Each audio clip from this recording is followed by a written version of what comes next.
Il cherchait à être le successeur du célèbre 727 et il a fini par être l'avion à fuselage étroit le plus long du monde. Le Boeing 757 a volé pour la première fois en 1982 et plus de 1000 unités ont été fabriquées jusqu'en 2004. Ils étaient habituellement utilisés pour des routes nationales de courte et moyenne portée, des services de transport et des vols transcontinentaux. Les principaux clients du 757 comprenaient les principales compagnies aériennes américaines, les compagnies aériennes charter européennes et les compagnies de fret. Bienvenue dans une nouvelle vidéo, c'est l'aéropédie du monde de l'aviation.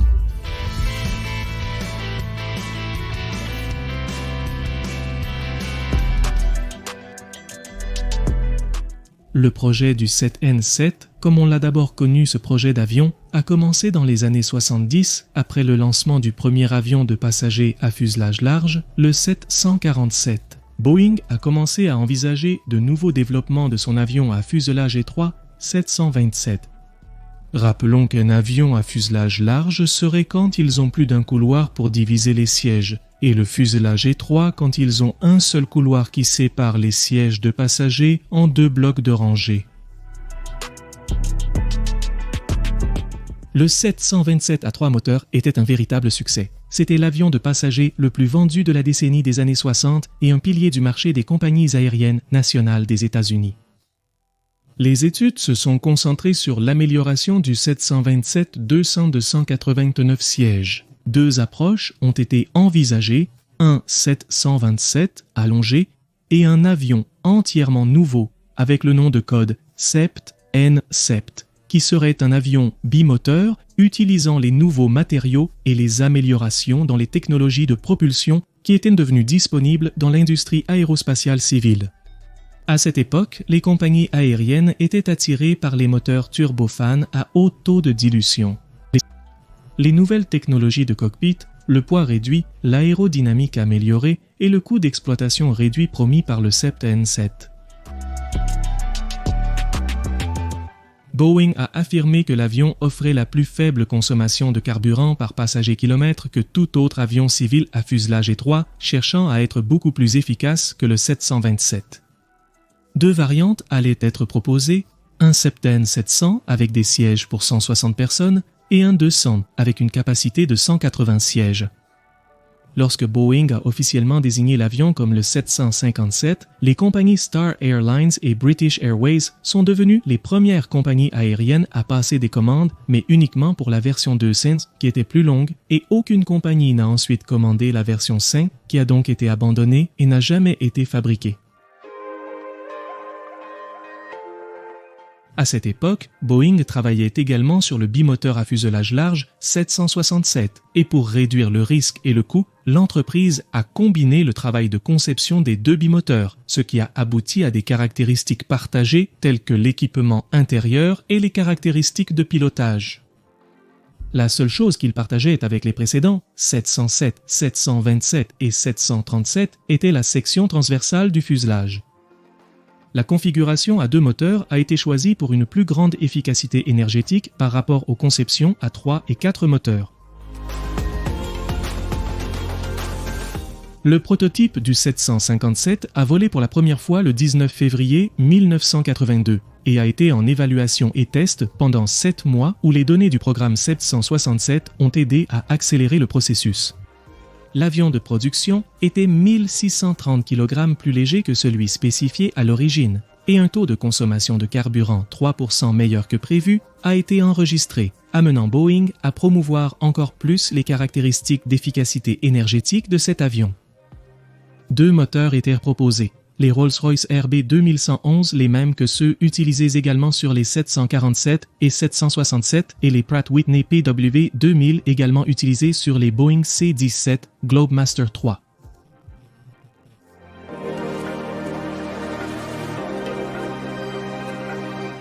Il s'agissait d'un design bimoteur à aile basse. Il avait un poids maximum au décollage de 115 tonnes et une portée de 5435 km. Sa vitesse maximale était de 918 km/h et il avait une capacité de 200 passagers en deux classes dans la version 200 et 243 passagers dans la version 300. les premiers opérateurs signalaient déjà une fiabilité accrue et des performances plus silencieuses par rapport aux avions précédents, ainsi qu'une capacité de charge utile supérieure à celle de son prédécesseur 727. Ester Airlines a opéré le premier vol commercial du 757 le 1er janvier 1983 sur la route Atlanta-Tampa. Le 9 février 1983, British Airways a commencé à utiliser l'avion pour des services de transport entre Londres et Belfast, où il a remplacé le trimoteur Aker Sea-Delay Trident. Comparé au 777 et au 727, le nouveau bioréacteur consommait 40 à 42% moins de carburant par siège. Après une commande de la compagnie de fret United Parcel Service Airlines à la fin de 1985, un modèle de fret, le 757-200PF, a été annoncé et un an plus tard, un modèle mixte de fret et de passagers, le 757-200M, a été créé suite à une commande de la Royal Nepal Airlines. Malgré un lancement réussi, les ventes de cet avion ont stagné pendant la majeure partie des années 80, une conséquence de la baisse des prix du carburant et du passage à des avions plus petits sur le marché américain après une déréglementation. Mais à la fin des années 80, la congestion croissante des centres de connexion et l'apparition de réglementations sur le bruit dans les aéroports américains ont stimulé une reprise des ventes. La production du 757 a atteint son apogée à un rythme annuel de 100 avions au début des années 1990. En septembre 1996, suite à une commande de lancement pour 12 avions de la compagnie Charter Condor, Boeing a annoncé le 757-300. Il était un peu plus de 7 mètres plus long et pouvait transporter 50 passagers de plus, et presque 50% de charge en plus. Après la certification du modèle, il est entré en service chez Condor le 19 mars 1999. Des versions modernisées et encore plus capacitives ont ensuite été proposées, mais elles n'ont reçu aucune commande de la part des compagnies aériennes. Ce qui a été plus accepté, ce sont les variantes 757-200 SF, qui étaient les versions 2 cents d'occasion converties pour être utilisées comme cargo et qui ont été utilisées pour la première fois par DHL Aviation.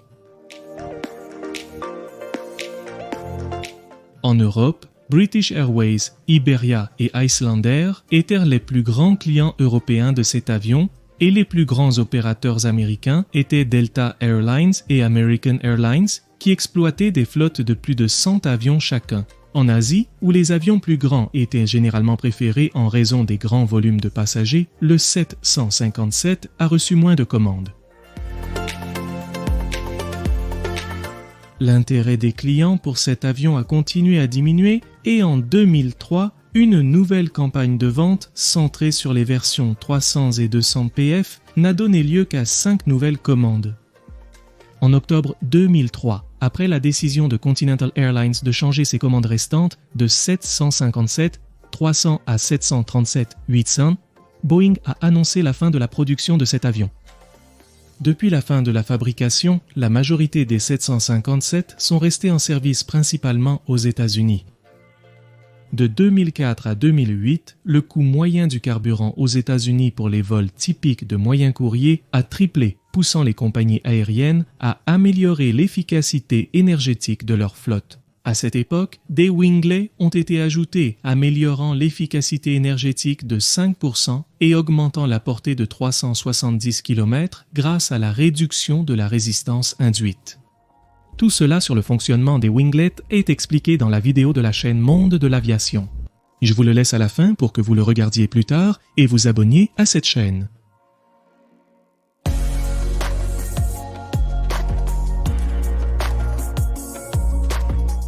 En juillet 2017, il y avait 665 Boeing 757 en service commercial, Delta Airlines étant le plus grand opérateur avec 127 avions dans sa flotte. Les opérateurs privés et gouvernementaux ont personnalisé le 757 comme transport Very Important Person, comme par exemple le C-32 américain.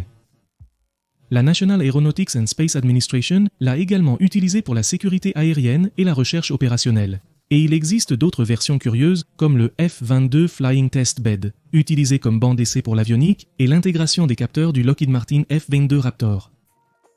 Il y a également eu des versions de transport Very Important Person pour usage présidentiel en Argentine et au Mexique, et même des versions privées comme celle utilisée par le cofondateur de Microsoft, Paul Allen, ou Donald Trump.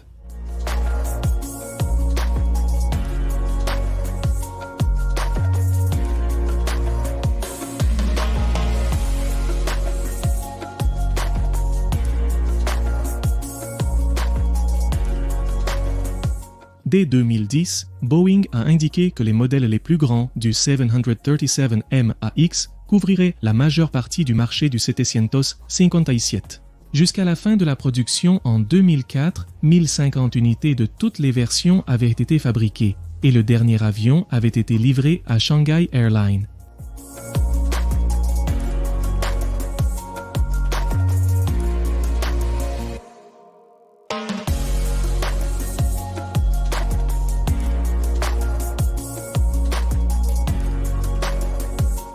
J'espère que vous avez aimé cette vidéo. Mon nom est Marcos et ceci est l'Aéropédie.